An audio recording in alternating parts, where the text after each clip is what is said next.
Assalamualaikum warahmatullahi wabarakatuh. Bismillahirrahmanirrahim. Alhamdulillahi rabbil alamin. Allahumma salli wa sallim ala sayyidina Muhammadin wa ala ali sayyidina Muhammad. Nawaina ta'allum wa ta'lim, tadzakkar wa tazkir, wa naf'a wal intifa' wal ifada wal istifada wal hatta la tamassuki bi kitabillah wa sunnati rasulillah wa du'a ilal huda wa dalala alal khair ibtigha wajhillah wa mardatihi wa qurbihi wa thawabihi subhanahu wa ta'ala. Qala al-muallif al-habib Umar bin Muhammad bin Salim bin Hafiz fi kitab Kutub al-Falihin min Riyadhus Salihin al-Imam an-Nawawi nafa'ana Allah bihima wa bi ulumihima wa bi ulumi sa'ir salihin fi darain amin ila anqal. An Abi Hurairah radhiyallahu ta'ala anhu anna rajulan qala lin nabiy sallallahu alaihi wasallam awsini qala la taghdab faraddada miraran qala la taghdab rawahu al-Bukhari. An Abi Hurairah radhiyallahu anhu anin nabiy sallallahu alaihi wasallam qala inna Allah ta'ala yaghar wa ghairatullahi ta'ala yati al-mar'u ma harramallahu alaihi muttafaqun alaihi. An Abi Hurairah radhiyallahu anhu qala Rasulullah sallallahu alaihi wasallam min husni islamil mar'i tarkuhu ma la ya'nihi haditsun hasan rawahu Tirmidzi wa ghairuhu. Alhamdulillah, hadirin hadirat yang dimuliakan Allah Subhanahu wa taala, melanjutkan pelajaran kita daripada kitab Kutub al-Falihin yang dikarang oleh Imam oleh guru kita Al-Habib Umar bin Muhammad bin Salim bin Hafid, yang mana ini kitab Kutub al-Falihin merupakan ringkasan daripada hadis-hadis yang terdapat dalam kitab Riyadhus Salihin. Sampai kita pada hadis ke-6, bahwasanya Abu Hurairah radhiyallahu ta'ala anhu arda meriwayatkan, pernah ada satu orang laki-laki datang kepada Nabi Muhammad sallallahu alaihi wasallam. Ini orang laki-laki datang kepada Nabi Muhammad nanya, ya Rasulullah ausini, wahai Nabi Muhammad tolong nasihati saya, tolong berikan wasiat untuk saya sehingga saya bisa berpegang daripada wasiatmu ya Rasulullah. Maka Nabi pun mengatakan kepada sahabat ini, la taghdab, jangan marah. Artinya jangan marah di sini, janganlah kau melakukan sesuatu yang memancing emosimu, yang mana kau bisa terpancing amarahmu. Kemudian ini sahabat kembali nanya, faraddada miraran, dia pun kembali bertanya lagi kepada Rasulullah dan meminta lagi kepada Nabi, ya Rasulullah ausini, kata Nabi, la taghdab, tolong nasihati saya lagi ya Rasulullah, kata Nabi, jangan gampang emosi. Diulang lagi, ya Rasulullah ada wasiat lain, kata Nabi, jangan gampang emosi. Sampai berulang kali jawaban Nabi, la taghdab, la taghdab, la taghdab, jangan marah atau jangan melakukan sesuatu yang bisa memancing emosimu. Kemudian dalam riwayat yang lain Nabi tambahkan, walakal jannah, kalau kau bisa menahan emosimu maka engkau bakal masuk ke dalam surganya Allah Subhanahu wa taala.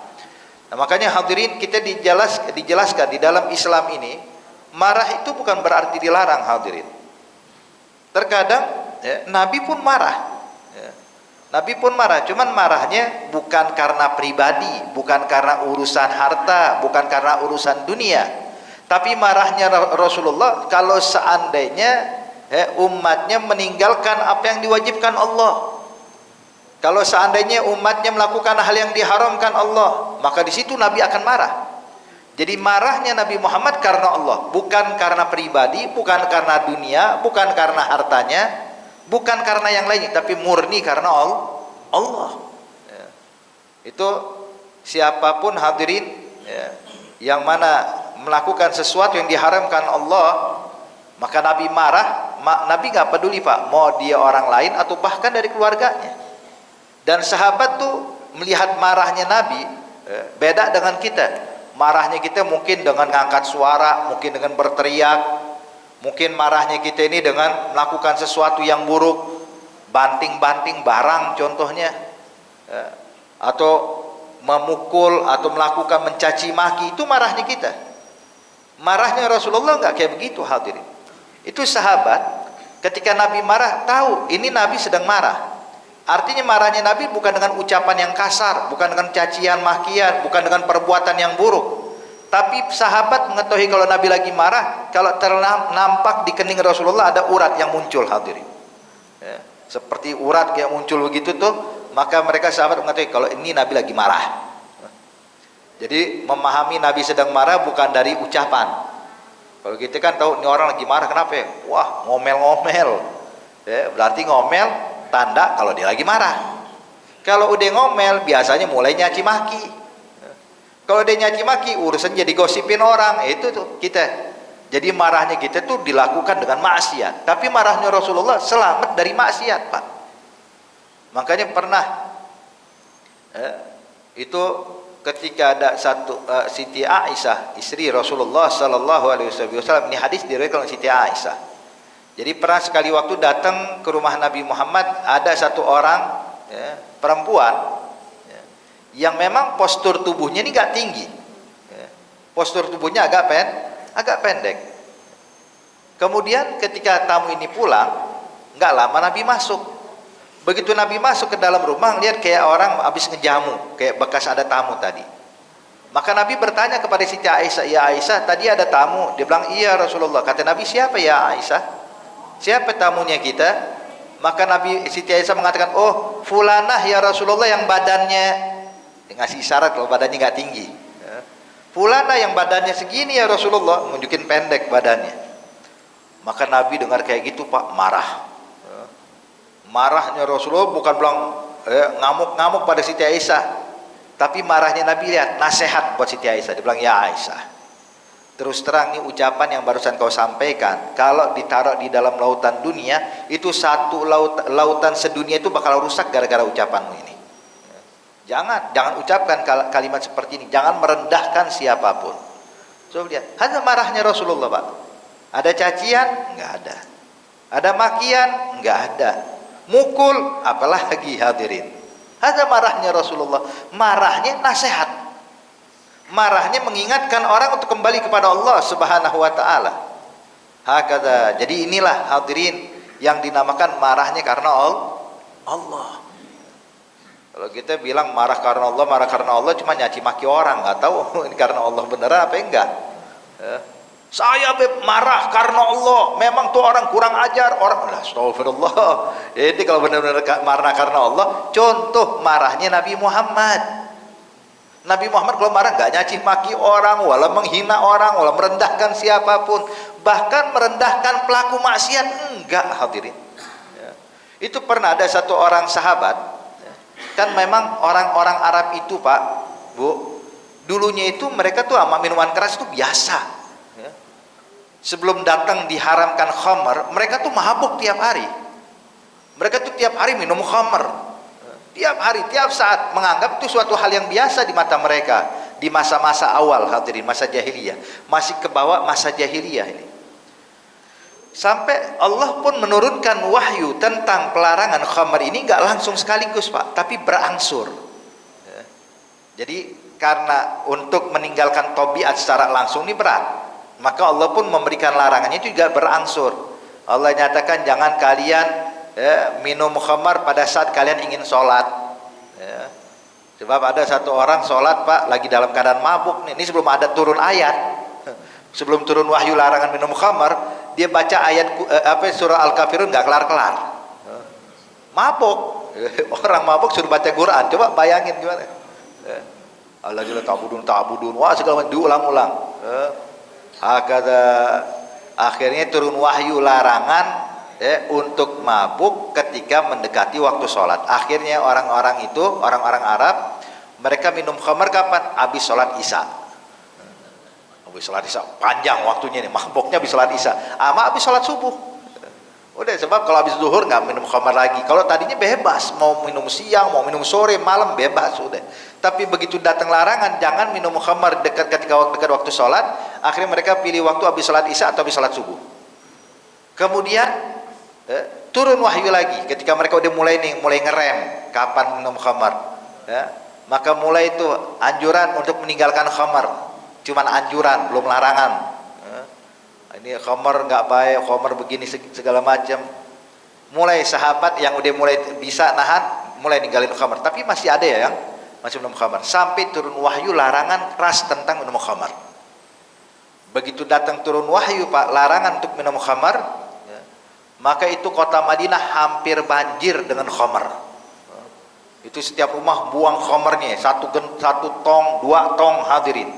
Becek jalanan Madinah dengan khamar. Sampai segitunya itu para sahabat. Namun ada di antara mereka yang masih sulit meninggalkan khamar. Ya, sulit. Yang namanya orang udah kecanduan, repot, hadirin.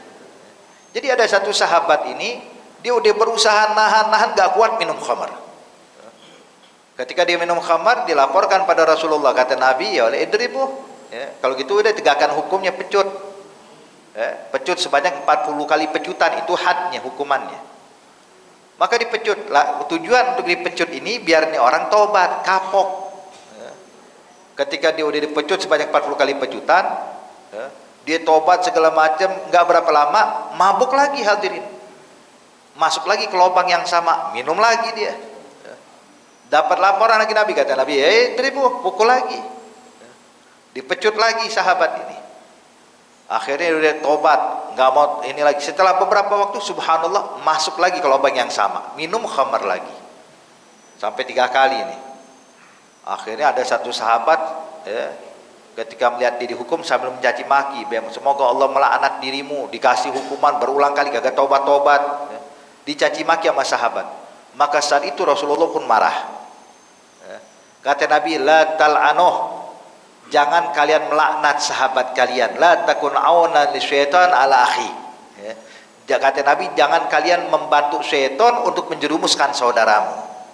Sebab kalau kita nyaci maki orang, Pak, orang yang berapa kita caci maki, sama aja kita nolongin syaitan, ya. Sebab nih orang bakal putus asa, akhirnya udah, ya, ngerasa dirinya nggak diterima di masyarakat, akhirnya udah sekalian deh maksiat sekalian, akhirnya syaitan yang senang, ya. Makanya kata Nabi, la takun aunan ala syaitan li akhi, ya. Jadi intinya, ya, Nabi waktu itu marah, ya, kepada sahabat yang menghina pelaku maksiat. Kata Nabi, la tal'anuh, jangan kalian caci maki dia. Kenapa? Sebab saya tahu dalam hati orang ini ada cinta pada Allah, juga cinta pada Rasulullah. Arti bahkan pelaku maksiat pun ada makna la ilaha illallah, ya. Wa hakadha ya ahbab. Jadi ini marahnya Rasulullah, ya, jadi intinya kalau pengen marah karena Allah, contoh marahnya Nabi Muhammad, ya. Jangan marahnya ngikutin selain Nabi Muhammad, repot. Cuman pakai label marah karena Allah. Marah karena Allah tapi menghina, merendahkan, mencaci maki, gosipin, ada bukan marah karena Allah. Hakadha ya ahbab. Kemudian juga kita dianjurkan untuk bisa menahan emosi kita. Nabi bilang, laisal qawi bi sura'ah. Kata Nabi, orang yang kuat itu bukan orang yang menjatuhkan lawan dalam bergulat. Waktu tanding gulat, dia bisa jatuhkan lawannya, orang kuat, enggak, kata, bukan itu orang yang kuat, kata Rasulullah. Tapi siapa orang kuat ya Rasulullah? Kata Nabi, orang yang kuat adalah orang yang bisa menahan emosinya ketika dipancing. Dipancing, dia tahan emosi, dia tahan, itulah orang yang kuat. Makanya kita, kata Nabi Muhammad, kalau kita lagi puasa, Pak, Bu, ada orang nyaci maki kita, ada orang berbuat buruk kepada kita, maka bilang, inni shaim, saya lagi puasa. Maksud ngomong saya lagi puasa bukan ngomong ngasih kabar kepada orang yang ganggu kita, bukan, tapi ngasih ingatan, ente lagi puasa, saya lagi puasa, jangan kepancing. Inni shaim, saya lagi puasa, ya. Jadi bukan maksud ini shaim kita ngomong pada pelaku yang berbuat jahat sama kita, akhirnya jadi riya kita, digangguin, saya lagi puasa ya, terus kalau dia gak puasa dia mau nyaci maki gitu, kalau dia gak puasa dia bakal hukum saya, bakal mukul saya. Makanya di sini Islam ngajarin tahan emosi, ya. Tahan emosi. Makanya orang yang kuat adalah orang yang bisa menahan emosinya saat dipancing. Dan ini gak gampang, Pak, berat. Terus terang menahan emosi ini berat, ya. Tapi kalau kita latih bisa, bisa, hadirin. Makanya pernah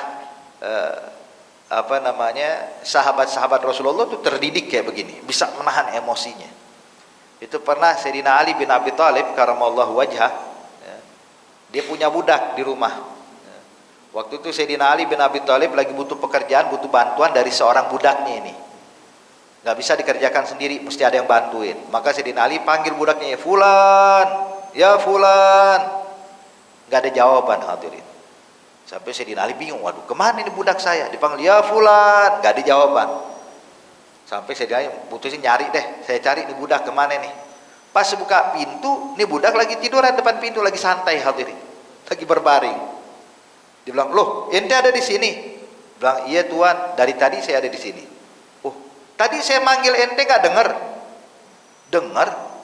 Kenapa kagak disautin? Kenapa gak dijawab panggilan saya?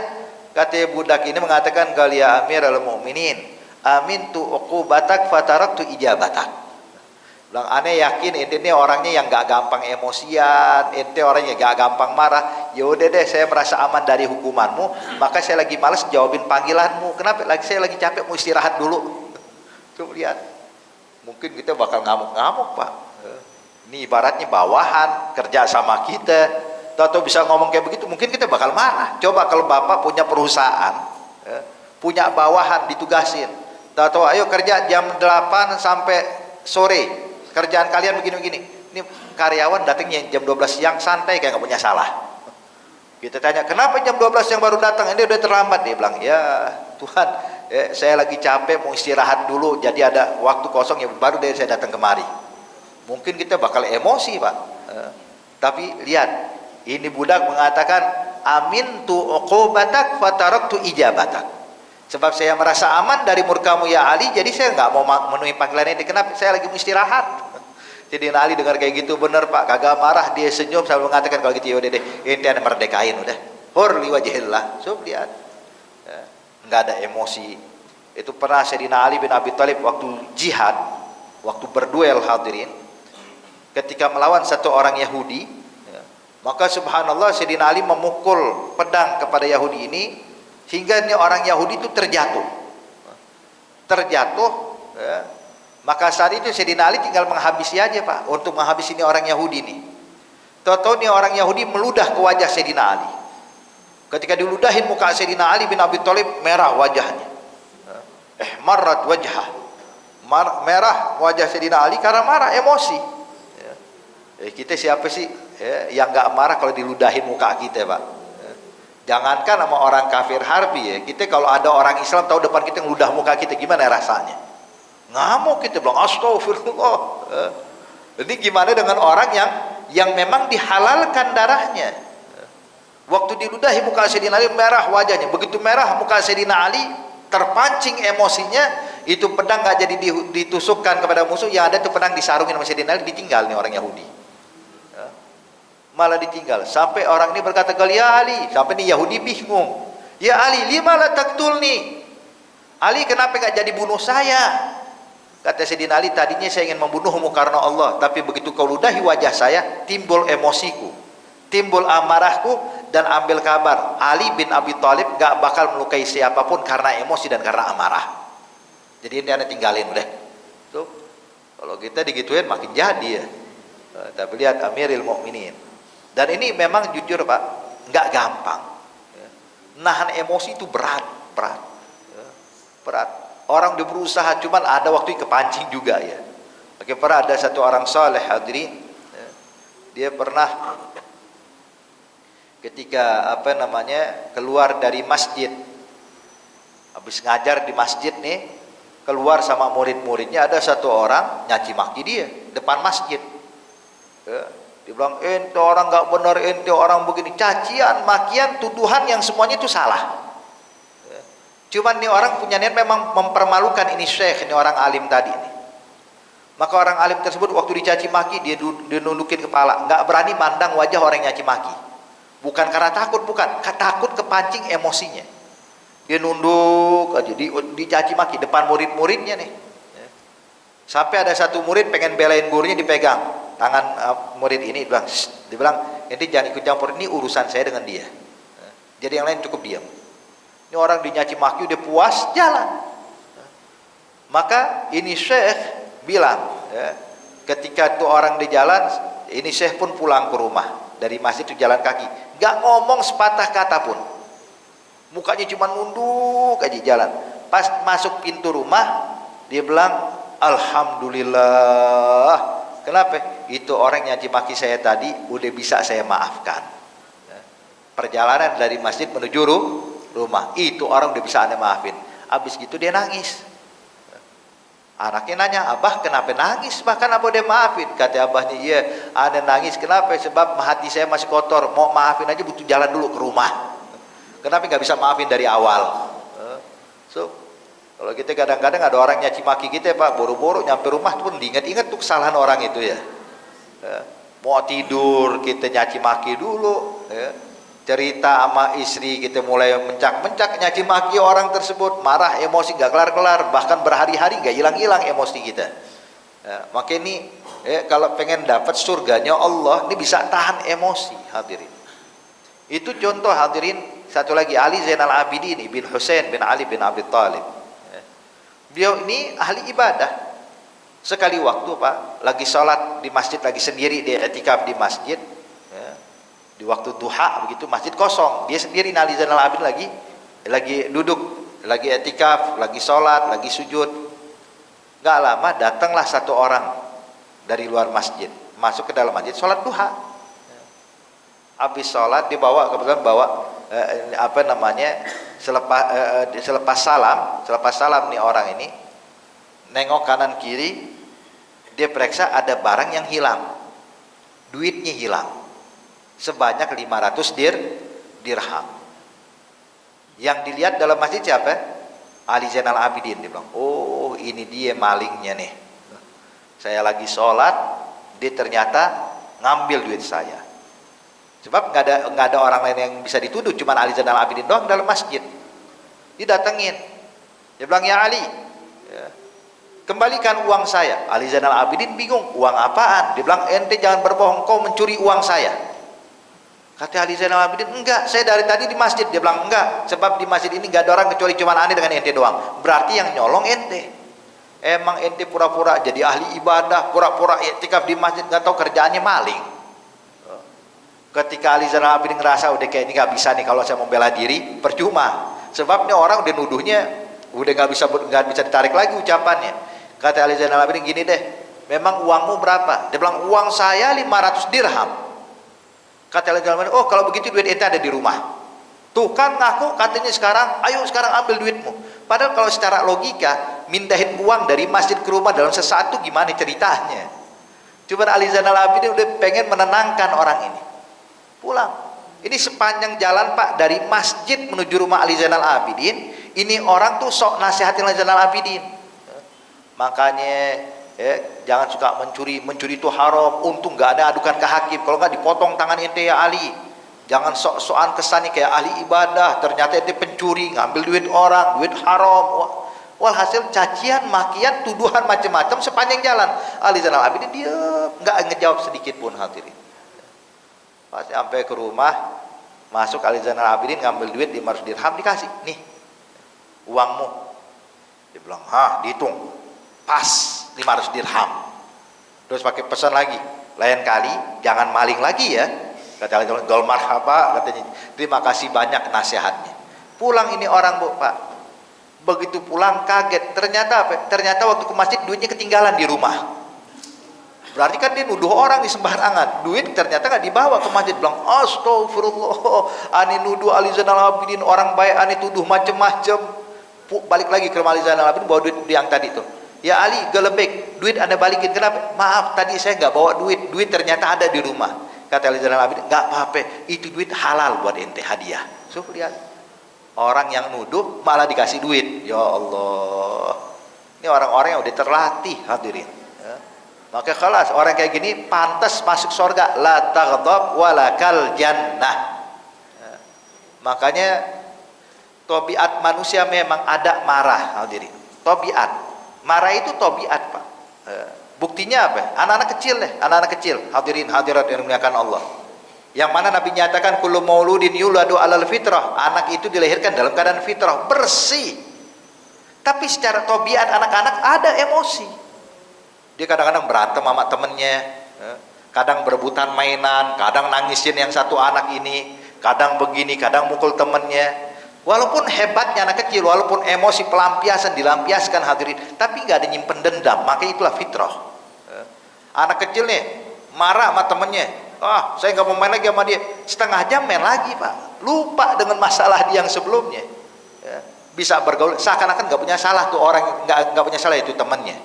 Bisa kembali main, bisa kembali akur, bisa kembali tertawa. Subhanallah. Tapi intinya apa? Bahwa sifat marah itu memang sudah melekat pada diri kita dari sejak lahir. Ada tuh emosi, ada itu marah. Makanya marah itu bukan dilarang dilampiaskan, tapi atur. Ya. Menghilangkan emosi itu mustahil. Tapi kalau kita bisa tahan, makanya di sini la taqtab, jangan kepancing, jangan gampang marah, tahan emosi kita. Makanya di antara kiat untuk bisa menahan emosi, hadirin, yaitu rubah posisi kita. Ya. Kalau kita lagi duduk, marahnya lagi duduk, berdiri, ya.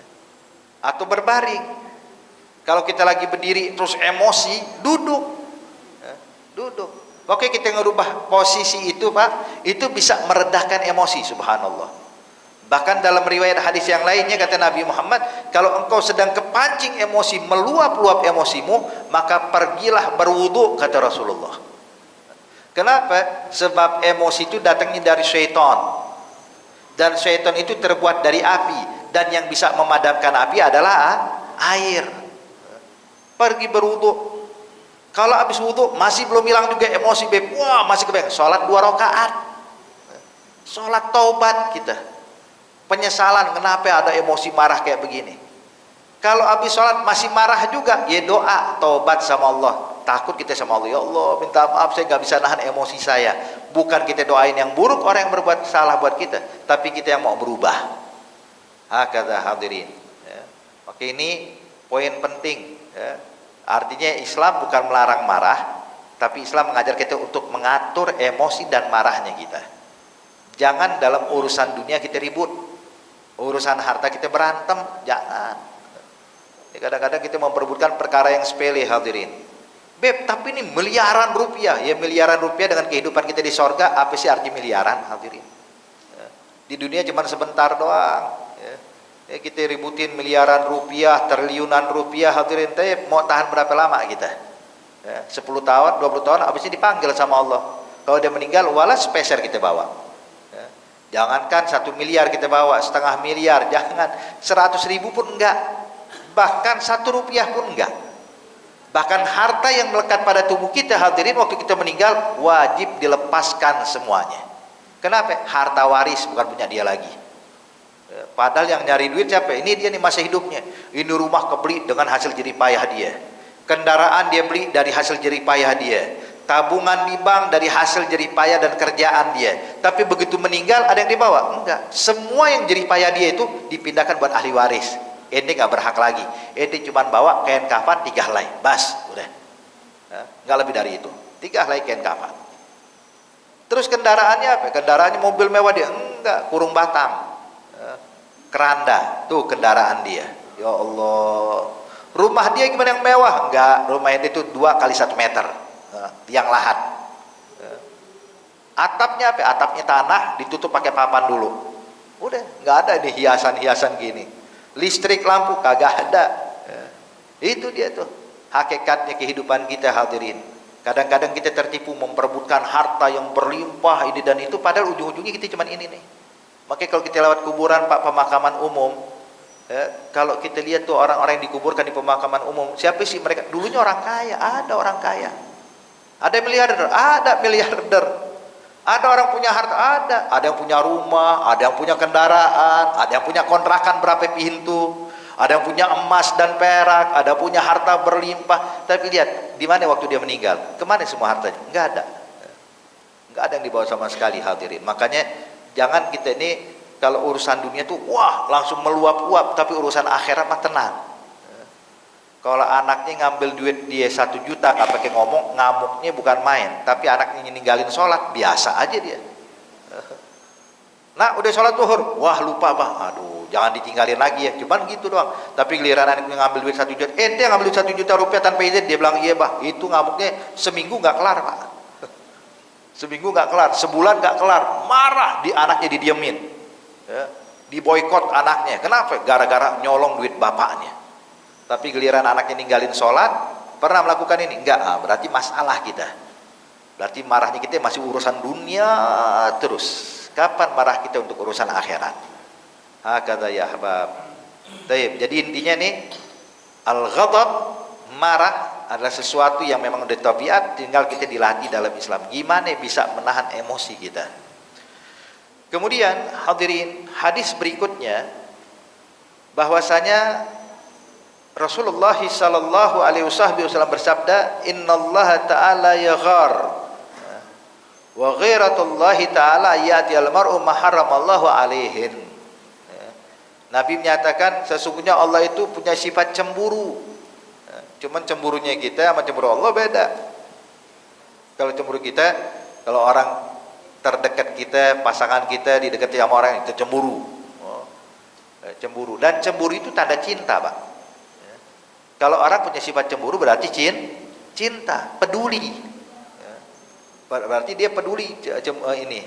Tapi kalau orang nggak punya sifat cemburu, waduh, ini cintanya perlu dipermasalahkan, nih benar cinta apa kagak? Kalau cemburu berarti dia rasa cinta, rasa peduli, rasa kasih sayang ada. Nah, Allah tuh cemburu pada kita sebagai hamba-hambanya. Artinya Allah sayang pada kita, Allah perhatian kepada kita, Allah peduli dengan kita. Nah, kapan Allah cemburu? Wa ghiratullah ayatil mar'u ala ma haramallahu alaihi. Itu kalau seandainya seorang hamba melakukan hal yang diharamkan Allah, itu Allah cemburu, marah. Ketika melihat hambanya maksiat, ketika hambanya melakukan dosa, ketika hambanya mulai meninggalkan sholat, itu Allah murka, marah. Nah, makanya hadirin hadirat yang dimuliakan Allah subhanahu wa ta'ala, jangan biasakan kita melakukan hal yang haram. Apalagi kadang-kadang nih Bapak Ibu sekalian, kadang-kadang kita mengentengkan. Banyak orang mengentengkan, nggak apa-apa Beb, kan cuma dosa kecil, bukan dosa besar. Jadi kan cuma perkara dosa kecil doang. Nah, ini yang jadi masalah. Kalau kita masih membeda-bedakan nih dosa kecil, dosa besar, nggak apa-apa dosa kecil. Ini hadirin, dia nggak sadar kemungkinan di situ letak murkanya Allah. Maka dinyatakan oleh ulama, innallaha khaba'at thalath fi thalath. Allah menyembunyikan 3 perkara di dalam 3 perkara. Innallaha khaba'a rahmatahu fi ta'atih. Yang pertama, Allah menyembunyikan kasih sayangnya di dalam amal taatnya. Maka jangan sekali-kali kalian meremehkan amal taat, sebab kemungkinan di situ letaknya rahmat Allah. Artinya kita kalau beramal taat jangan pakai milih, ya pahalanya sedikit nih, jangan, udah biarin. Yang penting pahala. Mau pahala banyak, mau pahala sedikit, selagi amal taat kerjakan. Sebab kemungkinan Allah bisa aja Pak, dengan amalan yang sepele, justru disitulah letak rahmat Allah. Sebagaimana pernah dikisahkan, itu Al-Imam Al-Ghazali hadirin radhiyallahu ta'ala anhu ardah, Hujjatul Islam, yang mana beliau itu ketika sudah wafat, ada satu orang bermimpi berjumpa dengan dia. Dia bilang, ya Imam Ghazali, madza fa'alallahu bik? Ya Imam Ghazali, apa yang dilakukan Allah kepadamu? Maka dijawab, ghaffara li rabbi, Allah ngampunin dosa saya, Allah menerima taubatnya saya, Allah mengangkat derajat saya, Allah memberikan rahmat untuk saya. Maka ditanya, Allah mengampuni engkau apakah gara-gara disebabkan karena engkau berdakwah, mengajarkan ilmu? Dia bilang, bukan sebab itu. Apakah karena kitab-kitab karanganmu yang bermanfaat itu? Dia bilang juga, bukan sebab itu Allah ngampunin saya. Lalu sebab apa ya Imam Ghazali? Kata Imam Ghazali, dia bilang nih, waktu saya ingin menulis, saya celupkan penaku ke dalam tinta. Sebab zaman dulu kan mau nulis itu dicelupin dulu ke dalam tinta hadirin. Jadi saya celupkan penaku ke dalam tinta, dan ketika saya angkat itu pena yang basah dengan tinta untuk saya gunakan untuk menulis, tiba-tiba hinggaplah seekor lalat meminum daripada tinta yang menempel di penaku. Minum nih lalat. Maka dengan Imam Ghazali ditahan tuh pena, nggak digerakin hadirin, dibiarkan tuh lalat minum sampai kenyang. Setelah ini lalat minum, kemudian lalat itu terbang, baru nulis, baru dilanjutkan nulis. Dia bilang, sebab sedekahku pada seekor lalat, Allah ampunin dosa saya. Hadirin, Berapa banyak yang dikeluarkan oleh Imam Ghazali ngasih minum lalat? Apakah satu tong tinta? Enggak. Walau satu tetes lalat nggak bakal bisa minum sebanyak itu, cuman sedikit. Cuman disitulah lihat hadirin letak rahmat Allah. Maka jangan pernah kita meremehkan. Mau amal taat besar, amal taat sepele, selagi amal taat kepada Allah kerjakan, jangan pakai dipilah-pilah. Wah, pahalanya kecil nih, nggak usah deh, pahala yang gedean dikit deh, jangan. Yang bisa kita kerjain. Hakata. Yang kedua, innallaha khaba'a sakhatahu fi ma'siyatih. Yang kedua, Allah menutupi, menyembunyikan marahnya dalam amal maksiat. Maka jangan sekali-kali kita remehkan maksiat sekecil apapun. Nggak apa-apa dosa kecil, nggak apa-apa sekali-sekali, beb. Nggak sering-sering juga, kadang-kadang aja sih boleh kita lakuin dosa maksiat ini nih. Jangan meremehkan maksiat sekecil apapun. Kenapa? Sebab kemungkinan di situ letak murkanya Allah. Di situ letak amarah Allah Subhanahu wa taala. Makanya jangan suka meremehkan. Makanya Nabi pernah bilang bahwasanya ada satu orang wanita dari Bani Israel masuk neraka gara-gara kucing yang dipelihara sama dia. Kenapa? Jadi ini perempuan, Pak, Bu, punya kucing. Itu kucing dimasukin dalam ruangan, ya. Kemudian dia pergi selama beberapa waktu, lupa ninggalin makanan buat kucing. Lupa nitipin kepada orang lain untuk ngasih makan buat kucing ini. Dia tinggal. Sampai pas balik kucingnya udah mati, kelaparan. Maka kata Nabi, sebab dia membiarkan kucingnya terlantar dan kelaparan, maka dia pun dimasukkan ke dalam api neraka Allah. Bukan biarin orang jadi susah, kucing, hewan hadirin. Maka ini jangan sekali-kali kita menganggap enteng maksiat. Menganggap enteng maksiat, jangan. Sebab mungkin aja itu letak murkanya Allah. Dan yang ketiga, sesungguhnya Allah menyembunyikan para kekasihnya di hadapan di hadapan hamba-hambanya. Maka jangan kita sekali-kali merendahkan siapapun orang yang ada di sekitar kita. Sebab kemungkinan dia adalah orang soleh. Wahakadha. Jadi intinya, maksiat hati-hati, jangan diremehkan, jangan dianggap enteng. Jaga diri kita, pandangan kita, pendengaran kita, mulut kita, harta kita, semua jangan digunakan maksiat, tapi gunakan buat beramal taat. Sebab Allah amat murka. Gimana nggak marah, Pak? Itu yang kita punya ini semua nih, harta, anggota tubuh, keluarga, sahabat, semuanya ini itu murni anugerah Allah, pemberian Allah, rezeki dari Allah. Jangan sampai nih rezeki yang Allah dikasih buat kita malah kita gunakan buat maksiat. Ibaratnya, Pak, kalau ada orang nih, orang tetangga kita susah, kita nggak tega, kita kirimin uang pada dia. Pak, ngomong tetangga nih, ada sedikit uang, ada 10 juta rupiah, tolong diterima ya. Maka nih orang terima tuh 10 juta rupiah tuh dari kita pemberian, Pak. Ternyata duit 10 juta rupiah itu dibeliin petasan. Itu petasan dipasang depan rumah kita lagi, sengaja dipasang di rumah kita. Kira-kira marah nggak kita? Marah, bilang astagfirullah, ini orang udah ditolong malah nyakitin kita, malah nyusahin kita. Uang yang saya beri malah digunakan untuk mengganggu saya. Kita bakal marah. Nah, gimana dengan Allah? Harta yang kita punya dari Allah, mata dari Allah, mulut kita, lidah kita dari Allah, tangan kita dari Allah, semuanya dari Allah. Kok malah digunain buat maksiat? Ibaratnya nih, fasilitas yang diberikan Allah malah digunakan untuk melanggar Allah. Makanya ini hadirin, hadirat yang dimuliakan Allah Subhanahu wa taala, hati-hati. Ini kita kalau maksiat terus terang, itulah yang dinamakan kufur nikmat. Kan Allah nyatakan dalam Al-Qur'an, la in syakartum azidannakum wa la in kafartum inna azabi lasyadid. Kalau kalian mensyukuri nikmatku, maka niscaya kalian akan ditambahkan nikmat di atasnya, dan kalau kalian kufur nikmat, maka ingatlah azabku amat pedih, kata Allah. Apa itu syukur nikmat? Syukur nikmat bukan cuma sekedar bilang alhamdulillah, Pak. Syukur nikmat itu kalau nikmat yang Allah berikan buat kita, kita gunakan buat taat, kita gunakan buat ibadah, walaupun kita nggak bilang alhamdulillah. Kayak kita nih datang ke masjid sekarang ini, hanya syukur nikmat. Allah kasih kita nikmat sehat, Allah kasih kita nikmat waktu luang, kita gunain buat ibadah. kita baca Quran, ini syukur nikmat. Allah kasih kita penglihatan, kita gunakan untuk memandang Al-Quran. Kemudian kayak duduk di majlis ta'lim, ini syukur nikmat. Kita gunakan telinga kita untuk mendengarkan nasihat dan ilmu. Artinya ini tanpa kita sadari Bapak, kita ini sedang mensyukuri nikmat Allah. Kenapa? Sebab nikmat ini kita gunakan untuk taat. Sebab memang untuk itulah taat diciptakan Allah buat kita. Tapi sebaliknya, ketika rezeki atau nikmat yang Allah berikan kepada kita, kita gunakan untuk maksiat, kita gunakan untuk melanggar perintahnya.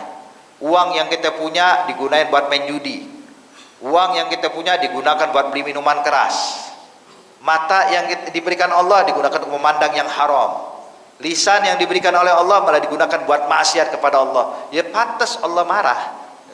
Sampai Allah nyatakan inna azabi lasyadid. Azabku amat pedih. Jadi marahnya Allah ketika engkau sudah mendapatkan nikmat yang aku berikan malah digunakan buat melanggar perintahku. Oke, jaga jangan kita bermaksiat kepada Allah sekecil apapun. Hati-hati hadirin. Jaga diri kita, jaga keluarga kita, selamatkan orang-orang terdekat kita. Jangan kita biarkan maksiat menguasai kita. Hakada. Kemudian hadirin, hadis berikutnya dinyatakan di dalam kitab ini. Masih ada 2 menit lagi, tinggal 2 menit lagi. 4 menit. 4 menit. Hadis berikutnya diriwayatkan oleh Abu Hurairah radhiyallahu ta'ala anhu arda, min husni islamil mar'i tarkuhu ma la ya'ni. Bentuk kesempurnaan Islam seseorang jikalau dia bisa meninggalkan perkara yang enggak bawa manfaat. Jadi orang Islam itu semuanya harus manfaat. Dimanapun dia berada, manfaat. Jangan pernah melakukan sesuatu yang enggak ada manfaatnya. Jangan mengucapkan sesuatu yang enggak ada manfaatnya. Jangan berbuat yang enggak ada manfaatnya. Jadilah orang yang memberikan manfaat. Ini menunjukkan kepribadian sejati seorang muslim. Jadi orang Islam itu waktunya habis untuk memberikan manfaat, untuk berbuat taat, untuk berbuat baik, enggak pernah melakukan hal yang sebaliknya. Hakada. Sebab terkadang hadirin perkara yang kita anggap biasa, bukan perkara yang manfaat, cuman kita anggap enteng, kemungkinan itu penyebab kita terhalang masuk surganya Allah. Sebab pernah dulu ada satu orang sahabat pemuda, waktu berjihad bersama Rasulullah meninggal Pak, mati syahid. Begitu mati syahid, uminya datang, ngelihat anaknya mati syahid, duduklah uminya di samping ini pemuda mengatakan, hani'an laka bil jannah ya waladi, selamat ente dapat surga hai anakku. Mati syahid sebabnya, ente masuk surga hai anakku. Maka Nabi pun menoleh kepada sang ibu ini untuk memberikan pelajaran buat kita. Kata Rasulullah, ente tahu dari mana anak ente masuk surga? Ya Rasulullah, mati syahid di barisan muslimin bersama engkau ya Nabi Muhammad, membela agamamu. Kata Nabi, iya saya tahu, tapi siapa yang sangka kemungkinannya waktu hidupnya dia biasa ngomong yang gak ada manfaatnya. Coba lihat, arti ucapan Rasulullah ini hadirin, kemungkinan dia masa hidupnya dia melakukan sesuatu yang gak bawa manfaat. Artinya melakukan sesuatu yang gak bawa manfaat itu bisa memutuskan anugerah yang tadinya orang pengen masuk surga terhalang gara-gara itu. Padahal mati syahid, padahal di barisan Nabi bersama Rasulullah lagi jihadnya. Kata Nabi, kemungkinannya waktu masuk hidupnya dia melakukan sesuatu yang gak bawa manfaat. Coba lihat. Maka ini hadirin, kita latih diri kita, jadilah muslim sejati yang benar-benar semuanya itu manfaat. Sebab terkadang Bapak, kita habis waktu kita untuk hal yang sia-sia. Selalu kita sampaikan contoh kayak harga dolar naik, harga barang naik, gitu cuman pinter ngomong, wah ini harga dolar naik begini. Kita ngomong, wah kita semuanya bingung dengan ini, dengan itu segala macam. Tapi pertanyaannya, obrolan kita tentang dolar naik ini kira-kira nurunin harga dolar nggak? Harga dolar jadi berubah jadi 13.000 gitu? Enggak. Terus apakah bawa perubahan untuk negara kita dengan omongan-omongan ini? Enggak. Berarti yang kita ucapkan malah yakni enggak bawa manfaat. Kita cuma habiskan waktu kita sia-sia, terbuang 1 jam 2 jam, yang mana kalau kita gunakan buat baca Quran, wah pahalanya banyak. Kalau kita gunakan buat zikir, masya Allah. Cuman kita sibuk menghabiskan waktu untuk hal yang kayak begini. Kata inilah yang akhirnya menjadikan kualitas Islam kita menurun, hadirin. Makanya jangan sibuk dengan hal yang kayak begini. Kita tingkatkan semangat kita ibadah kepada Allah.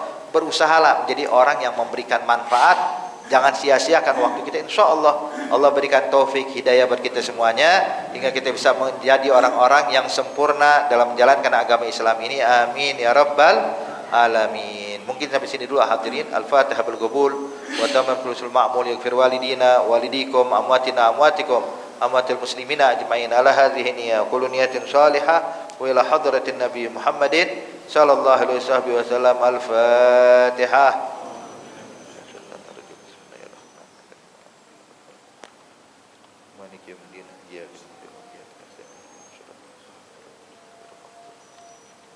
Rabbana taqabbal minna innaka antas samiul alim wa tub alaina innaka antat tawwabur rahim.